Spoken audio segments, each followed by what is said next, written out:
What time is it?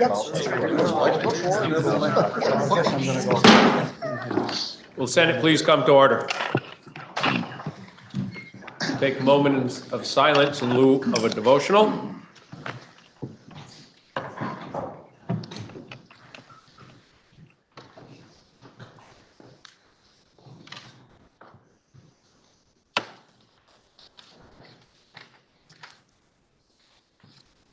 Thank you.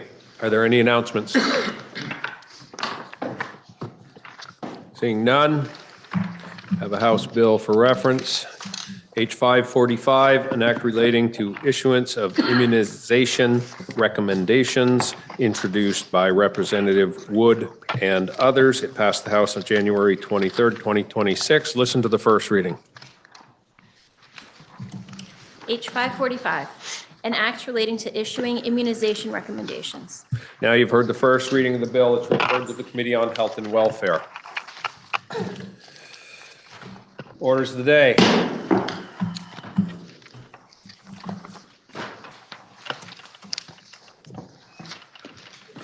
We have up for action S202, introduced on January 6th of 2026. It was referred to the Committee on Natural Resources and Energy, which reports it has considered the bill and recommends that the bill be amended as it appears in today's calendar, and that when so amended, the bill ought to pass. Listen to the second reading of the bill.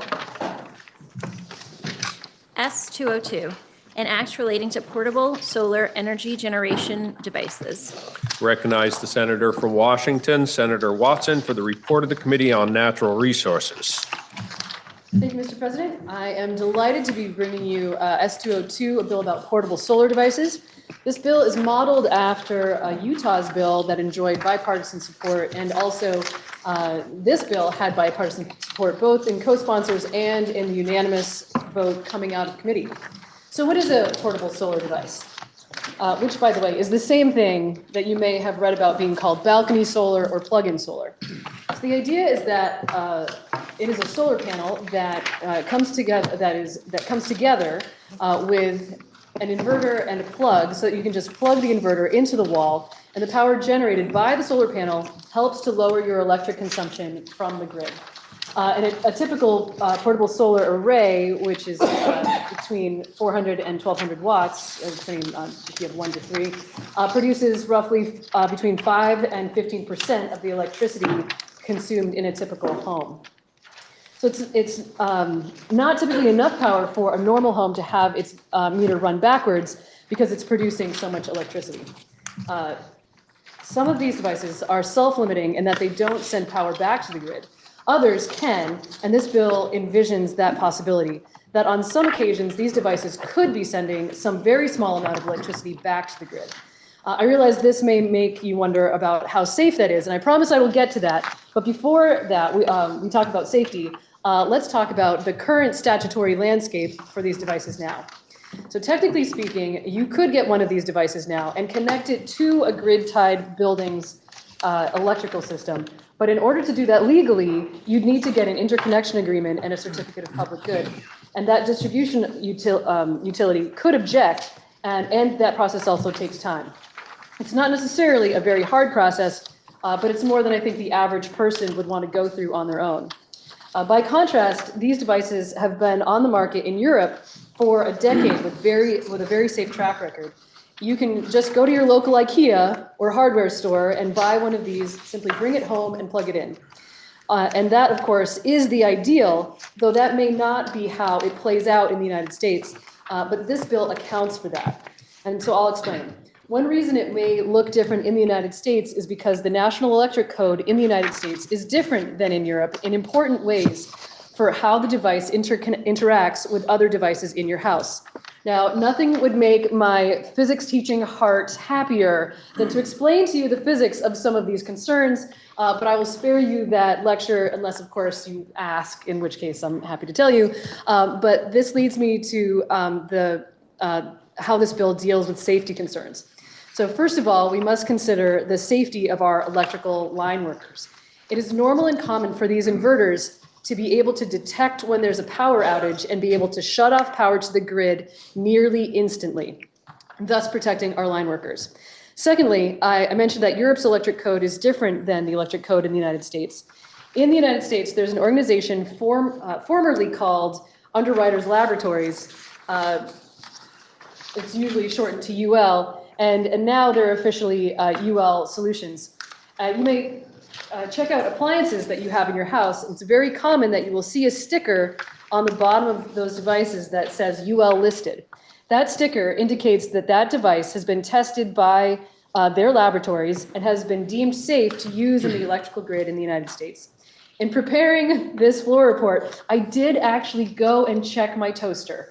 And indeed, it had a UL Solutions logo baked into the plastic. So I encourage you to find an appliance in your life and check for the UL sticker or logo. So here's the key to the safety of these portable solar devices. This bill requires that they are compliant with what's called UL 3700. UL 3700 is UL Solutions' standard for performance and labeling of specific plug-in photovoltaic devices. The thing is, this document is just out in draft form and not totally finalized. We don't know what will be in it. We don't know which devices will require an electrician to check out the circuit before they can be plugged in. We do know that it's UL's job to ensure that these devices are safe. Now, they are a private entity, and there are other equivalent entities around the country. Some states have their own equivalent, though Vermont does not. And so as a device, it doesn't have to be listed specifically by UL Solutions, but it does need to meet their standard. As an entity, this was the recommendation that people kept coming back to: the distribution utilities, the Public Service Department, the Division of Fire Safety, and the head of Vermont's Electrical Licensing Board, Electrician Licensing Board. They all referenced UL Solutions. To be fair, the head of the Electricians Licensing Board did recommend that we require that these be used with a bidirectional outlet and on a dedicated circuit. But again, that is exactly the kind of thing that would be covered by UL 3700. And at this point, we don't know which devices will be subject to that requirement. So the committee thought it best to just require compliance with UL 3700 to cover all of our bases. After all of that explanation, why would anybody want one of these? For starters, this is a way for those who rent or live in a condo association who don't have authority to put solar on their roofs to be able to generate renewable power on their own.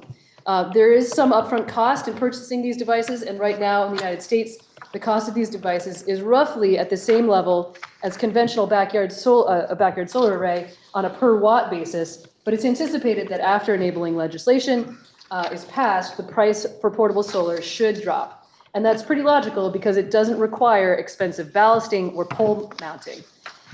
There may be an electrician requirement for some devices, depending on UL 3700, but all told, it should still be ultimately cheaper than conventional solar. And then once paid for, you can start reducing your electric bill. Depending on factors that I mentioned, we heard in testimony that the payback period for one of these devices might be anywhere from 4 years to 12 years, depending on what's required for the upfront cost. So now on to the bill itself. It starts with a definition of portable solar. I've mentioned already many of the parts of the definition here, but I'll just highlight Part D, that it must be connected to a building that's connected to the grid. That is to say, if your building is off the grid, not connected, you can already do this. You don't need S202 to allow you to do this. Part A limits, so moving on, Part A limits the cumulative amount of generation that's allowable per electric meter at 1,200 watts. That is the equivalent of about 3 normally sized panels. We wanted to prevent people from going nuts with this and buying so many that they really should be going through the normal interconnection agreement process. None of our witnesses objected to the 1,200 watt upper limit, and this matches Utah's bill. Part B exempts these devices from needing to have to go through Section 248 review, which is normal for a system to gain a certificate of public good. And fair enough, these devices may travel with the owner. If a renter moves, I imagine they'd want to take their plug-in solar device with them. So you could think of these devices as inherently temporary. Part C places some limitations on distribution utilities, and this section was largely modeled on Utah's legislation. It's worth mentioning here that as introduced, this bill included a section that would have required the customer to notify the distribution utility that they had one of these devices, including their location, etc. But through testimony, we somewhat surprisingly heard that the distribution utilities don't actually want to know where these things are. One of them said that this is sort of like buying a more efficient refrigerator, and they don't want to know about these devices any more than they want to know about your more efficient refrigerator.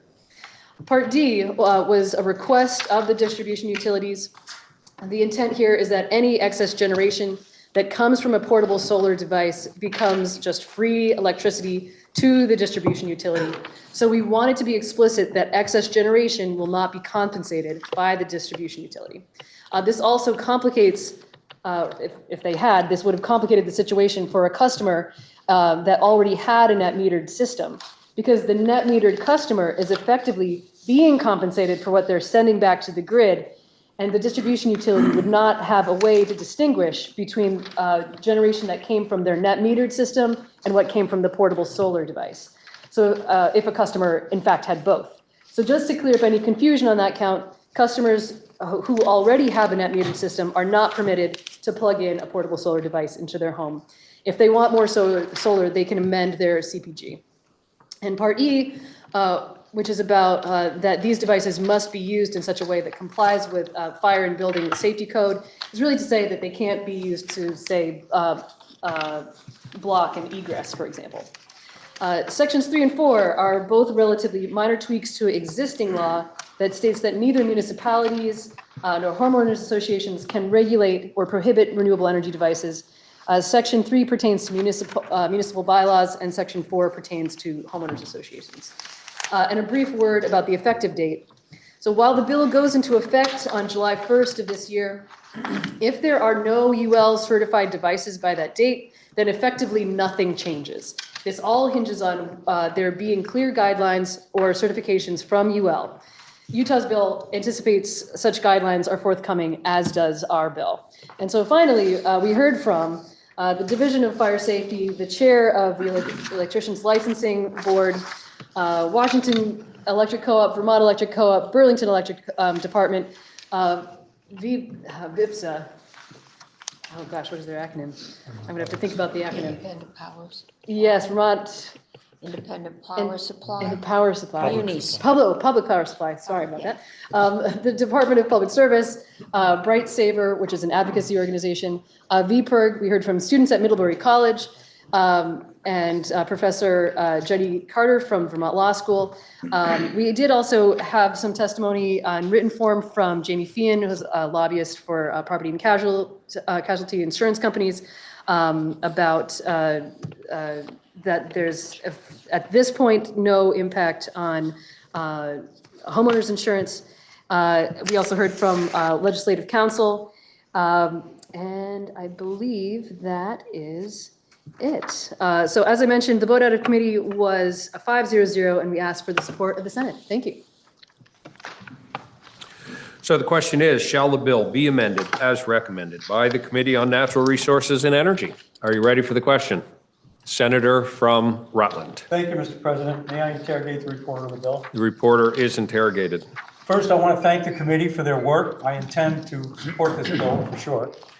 But you mentioned, I believe, Mr. President, that the costs involved, I believe you said between 4 and 7 years, sort of a payback schedule, and that the costs initially were similar to what we would normally see in a solar array kind of thing. Is there an estimate for what a portable solar energy generation thing would cost? Thank you, Mr. President. That is a great question. I know we have testimony on that, and I don't have that number off the top of my head. I'd be happy to get that for you for third reading. Okay. Thank you, Mr. President. Senator from Addison, senior senator from Addison.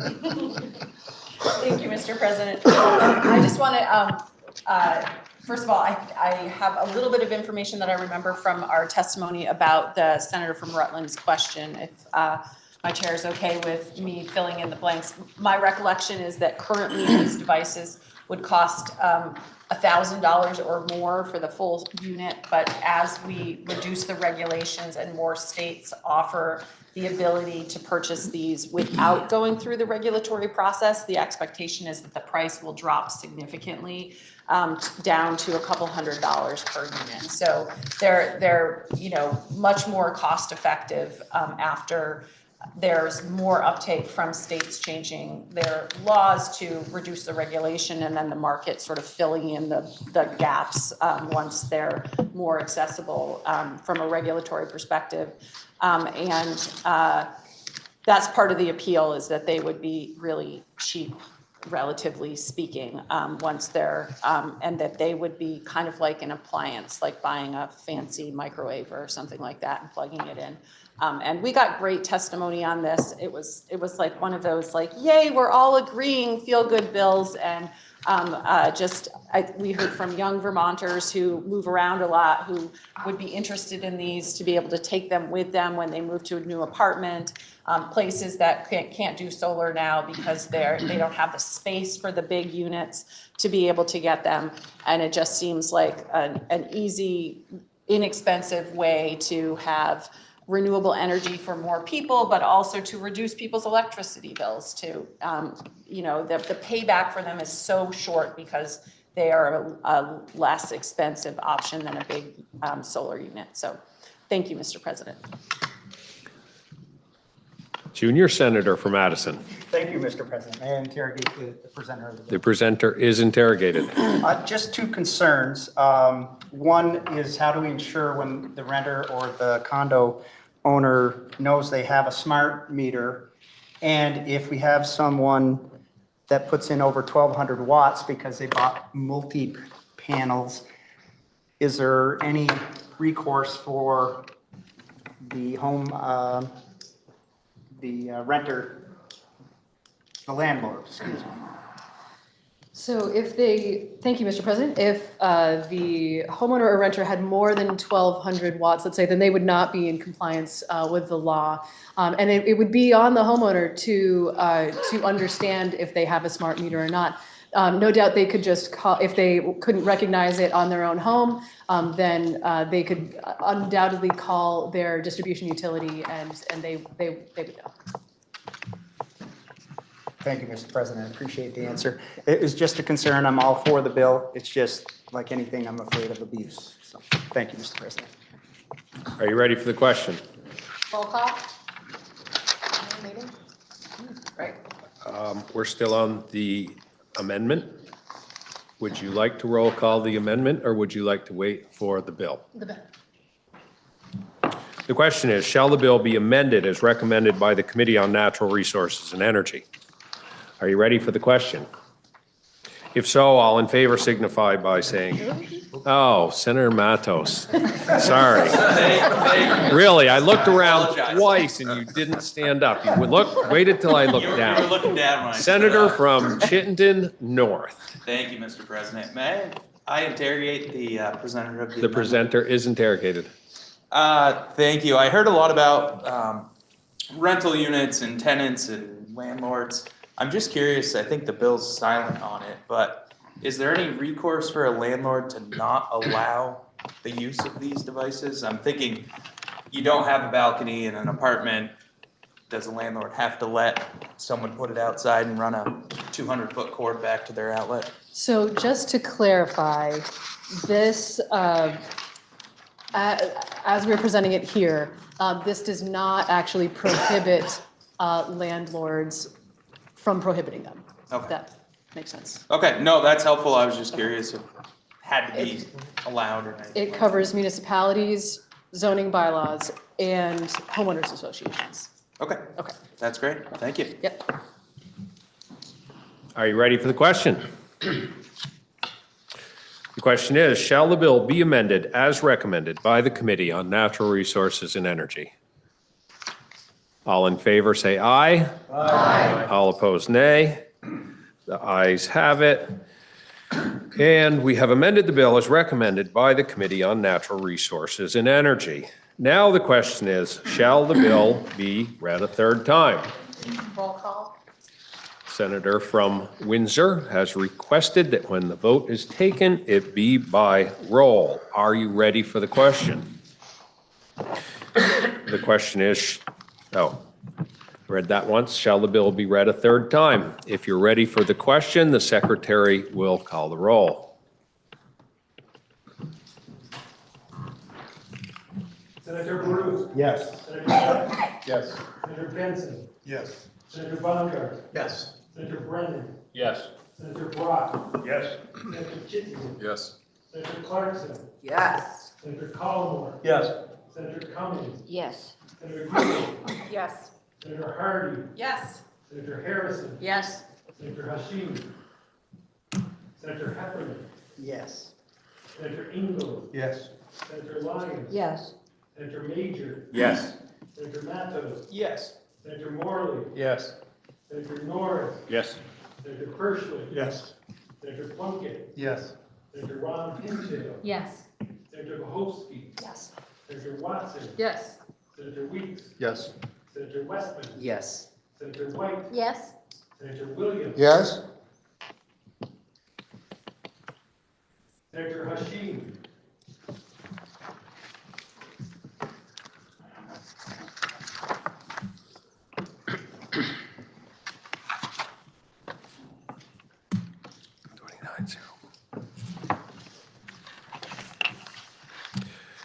Listen to the results of the vote. The ayes voting 29, nays 0. The ayes have it, and you've ordered third reading of S-202. That completes the orders of the day. Senator from Chittenden. Thank you, Mr. President. Pending announcements, I would move that the Senate stand in adjournment until 1 p.m. Thursday, January 29, 2026. Are there any announcements? Seeing Senator from Washington. Thank you, Mr. President. Senate Finance will meet at 1:30. Senator from Washington. Mr. President. Senate Appropriations will be at 1:30. Senator from Rutland. Thank you, Mr. President. Senate Government Operations will meet at 2 o'clock. I'm trying to get the senator from Windsor a little more exercise getting up and down. Senator from Windsor. He just gave me a gift, which I accept with gratitude. So tonight we have Farmers Night again. We launched really with a great crowd last week, which was terrific, and it was a wonderful concert. Some of you may have heard, it was also discussed yesterday on Vermont Edition, which was terrific, the history of it, over 100 years of Vermont, of Farmers Night. Tonight we have at 7:30, Allison Mann and Colin McCaffrey, who are wonderful musicians. They blend folk and jazz. And they have distinguished themselves with fluid repertoire, beautifully blended vocal harmonies, and a lovely combination of gravity and humor. I'm looking forward to the humor part. Anyway, hope some of you will attend because it should be wonderful. Thank you. Are there any further announcements? Seeing none, the senator from Chittenden Central has moved that the Senate stand in adjournment until 1 p.m. Thursday, January 29th, 2026. Are you ready for the question? If so, all in favor say aye. Aye. All opposed, nay. The ayes have it, and we'll stand in adjournment until 1 p.m. Thursday, January 29th, 2026.